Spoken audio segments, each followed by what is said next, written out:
Hello ladies and gentlemen, welcome back to the channel. Today I'm going to be doing a 5, 4, 3, 2, 1 video. First off, I want to thank Corey at Shaving with Chief that he tagged me in this, and I've been trying to put this together. I've been toiling over a couple of these soaps, but I feel like I got the right idea here. The one thing that made me take over a week to do this is I was waiting on a particular brush to come in to return to me, and it's now back here. So I'm going to start off by going right through the 5 soaps that are my tops in my den right now at the current time. And the first one is going to seem a little off from the rest a little bit. But first up is Baudelaire by Barrister and Mann. This is the older cover for it. Now it's a West Coast Shaving exclusive in the Excelsior base, but this is in the Glissant base and has an older style of case where all the information is on the inside. You can see the reflection of the camera there. And so this is, the reason that this is a standout to me is because when I first smelled this off the puck, this was my first experience with a fougere, so I was immediately kind of turned off. I was like, who would make a dirt-based soap? And that's just kind of what it felt like to me. And so, but I used it anyway, and the second that, first off, it was this great voluminous lather, and as that scent developed through the lathering process, it just reminded me of playing in the dirt in Texas as a kid, fishing in the creek, and it reminded me of a good time, like a good time in my life, a really fun area there. So it has like such a nostalgic home for me in my den. So this is a really solid soap that I'm happy to constantly return back to. Up next is the Murphy and McNeil Garda Cokana, and this one I initially got because this is my wife's favorite scent. It's based on Dolce & Gabbana Light Blue Pour Homme, and this is my wife's favorite scent for me. So if she's ever thinking about getting me a cologne, it's always going to end up being that. And so this has, I've got soaps based on that scent, and like actual body soap, and that's just a really solid choice for me. And I love the soap so much that I ended up getting it in every base that Murphy and McNeil has ever offered it in. So I have it in the original soft cream-like base, I have it in the Aeon base, and this one is the Kodiak version of it. So I'm still counting that just as one, but I wanted to show all 3 of those there. So that's a regular go-to date night. That's what I'm going to use most of the time. Number 3, I have, for a couple of reasons, Kaizen. Now, Kaizen is, without question, one of the best soap bases that I've ever used. But this original Kaizen scent is not quite the scent. It's not in any way a bad scent, but it's just not quite what, it smells like Fruity Pebbles, and that's not quite what I want, like my desired scent. I wish there was something with a little more musk in it. So I got this in here. I'm very happy to own this, and I love this soap. I'm just really excited for the new, I'm waiting for that perfect one in this base to come out. And Peter is so reliable with solid perfuming and good scents that I know it's coming. But so that's why this is 3rd up on the list and not like my top ever. Number 2 for me is Declaration Grooming La Petite Prairie. I do not know what makes somebody like a scent and somebody else not like it. And the reviews on this are pretty up and down. It's either for it or against. And I actually asked my wife the other day if maybe we should, everybody else has mentioned rhubarb when they say that they don't like it. And I just sit around smelling this, and I really love this scent. And so I asked my wife, maybe we should buy some rhubarb. Maybe I love rhubarb and I don't know it because this thing is amazing to me. This is absolutely fantastic. And that's my number 2. My number 1 is Nantahala in the Kodiak base. And this one really comes down to, this is my very favorite scent in the den. Without question, I have all the supporting products for this. I love the Kodiak base. I think when you get down to those top few soaps, the differences are so small between, like Kodiak and Kaizen and the new base from Grooming Department, and though I haven't tried it, but I'm saying at those levels, all those top tier soaps are so close and so amazing that something like a scent really is such an important factor for me. And Nantahala is, without question, my favorite soap to use.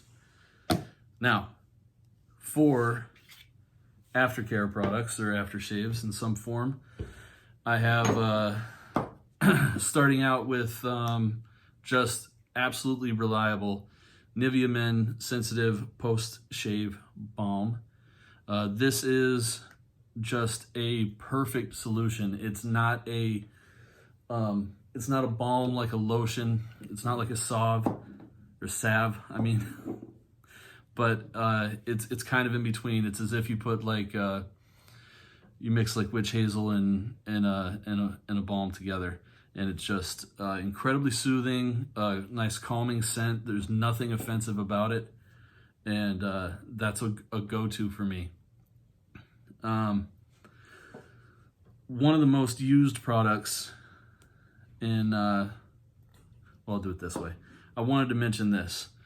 So the balms from, do they call them balms? Yeah, the aftershave balms from Murphy and McNeil, I think are, I don't know if they're underrated because I've never heard anybody say anything negative about them in the first place, but I don't hear enough people talk about them because they are incredibly good. And I have multiples of their balms. I think they're fantastic. I try to match up. If I get a scent that I absolutely love, I definitely get the balm to go with it. And that leads me into one of the next products. These are really in no particular order for this. What I love to do is mix some of this with Rescue Potion from Zingari Man. This I use with all manner of product. This is incredibly useful to me. It's like a lifeline. If I've got anything that has got any sort of lotion kind of texture to it, I put a little bit of this in. If I feel even dried out at all during the day on my skin, I will go in and just spray some of this in my hand, a couple drops of water, and I'll just apply that. This is just an incredibly useful product, worth every penny. I wish I had 5 more. And a new product that I'm really loving is not necessarily about the scent, just happened to be the first one that I got. The Chatillon Luxe Post-Shave Toner, which I like very much. It's slightly thicker than a normal aftershave. And but it has, there's something about it. It really really slams the scent in, but at the same time, it feels really protective. And I just really love that product. That was not something that I had ever tried prior to, a few weeks ago. And I'm really happy when I get the opportunity to use that. So for 3 brushes, they're all significant to me in some way. I have a lot of things that are going to be, like, just in general, I hold on to like sentimental value on things. So the first one up is, this is the one I was waiting for to do this video. This is my very first brush, and it has been reknotted by J.R. Reyes at Reyes Restores, and now has a Aftershave Co. Jealousy SHD in there. And the reason that I can put this in here in my top 3 brushes without even worrying about it is this brush, the handle, the sentimental value, the fact that this was my very first brush. No matter what knots in here, this is going to be sticking with me. This is going to be something that is important to me. And so I'm excited to keep this around. I'm going to always be trying to make sure that this thing is functional and being utilized. And so I'm glad now to have kind of shed the plus off knot, to be moving on to a high quality badger knot in this brush, because it means something to me. The next one up is going to be Some Making Required's. This was the Noir brush, number 64, I believe. His brush, 64. This has a TDR V5 in here. And this was the first thing that I ever won in any kind of giveaway. And at the point that I got this brush, I didn't have any Badger brushes, certainly nothing at this level. I mean, certainly there were no Badger brushes, and there was nothing like that I could even compare it to, is what I'm saying. So this one brush changed the whole dynamic of what I was doing brush-wise in the den. And from that moment on, I had to see what I could find out there that was really exciting to me. Prior to this, it had just been synthetics, and I had a couple of boar brushes, and those to me were the top of the line. And I'm talking the Samoa Gate 30, which was like a $22 brush.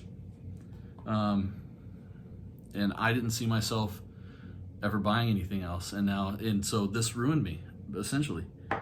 And this one is important to me because this is as of now, it's the first and only custom brush, top to bottom, that I had the input on and I wanted. This is Wolf Whiskers, got on the list, got everything done how I wanted it.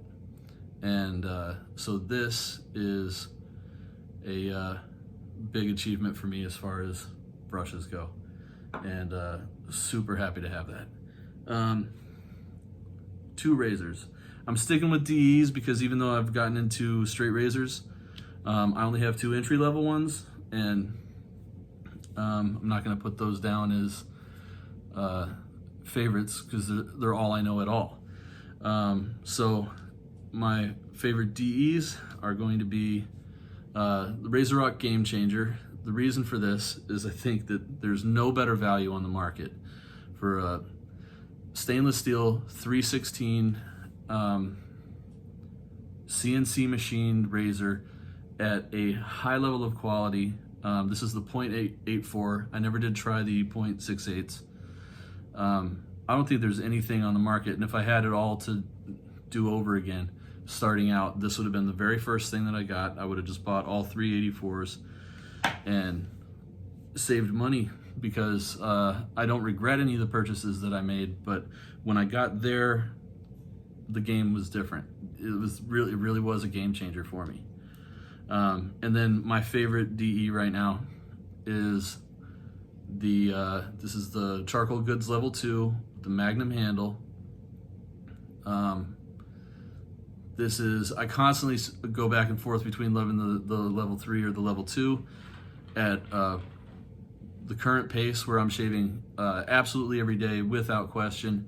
The level 2 just makes it so I can recover a little bit better as far as like having to do, daily skincare. When I'm going every other day or every third day, I'll do the level 3 all the time. But Charcoal Goods is my favorite DE razor. And without question, favorite, I say without question, then immediately there's a caveat. I go back and forth between Kai blades and these Gillette Nassets, but it's the same thing with the DE. If I'm doing shaves with a couple of days in between, I'd absolutely rather have a Kai blade. They, in my opinion, they last longer than any of the other blades I've ever tried. They're as sharp as can be, and I don't know if you got out a micrometer and really checked it, but they feel a little thicker than other blades on average. But the Nassets are reliably incredibly efficient. I get 3 perfect shaves out of every single one of them every single time, and the reliability is unbelievable. So that is my 5, 4, 3, 2, 1. I want to thank you guys for watching today. I'm going to tag 2 gentlemen who I would love to hear their 5, 4, 3, 2, 1. I want to tag Raza at Shaving with Raza, because I know he's been in the community for a while but just started making videos, so I'd really love to see his video on this topic. And I want to tag Ken at Shave326, who hasn't done one of these yet, and he's got a lot of really cool gear that's coming and going, so I'd really love to see what's topping off his lists right now. So Raza and Ken, you guys are tagged. Everybody else, I love you. Have a beautiful day.